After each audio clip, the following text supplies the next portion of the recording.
Some of the most debated passages in the Bible about Jesus have sparked various interpretations, leading to significant theological discussions throughout history.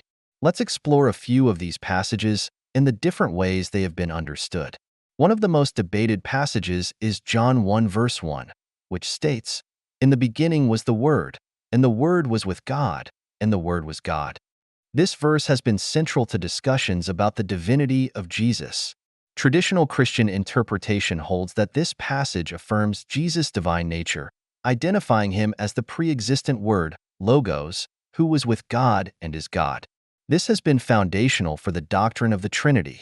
However, some groups, like Jehovah's Witnesses, interpret this verse differently, arguing that it should be translated as the Word was a God, indicating a lesser, created being rather than co-equal with God. Another debated passage is Matthew 16 verse 18, where Jesus says to Peter, "You are Peter, and on this rock I will build my church, and the gates of Hades will not overcome it." The primary debate here centers on the interpretation of this rock. The Roman Catholic Church views this as Jesus establishing Peter as the first pope, with authority over the church. Protestant interpretations, however, often see this rock as referring to Peter's confession of faith in Jesus as the Messiah, rather than Peter himself, thus emphasizing the foundation of the church on faith rather than an individual leader. The account of Jesus' miracles, such as turning water into wine in John 2, verses 1 to 11, also prompts varied interpretations.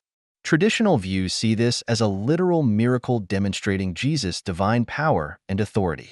In contrast, some modern scholars and theologians interpret such miracles symbolically, seeing them as parables or metaphors conveying deeper spiritual truths rather than historical events.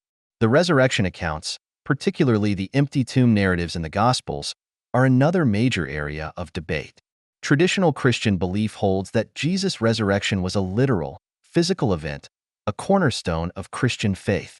Some contemporary scholars, however, interpret the resurrection symbolically, viewing it as a powerful myth or metaphor for the disciples' experience of Jesus' continuing spiritual presence rather than a physical resurrection. These differing interpretations highlight the complexity and richness of the biblical texts, reflecting diverse theological perspectives and historical contexts. While debates continue, these passages remain central to understanding Jesus' identity, mission, and the foundation of Christian belief.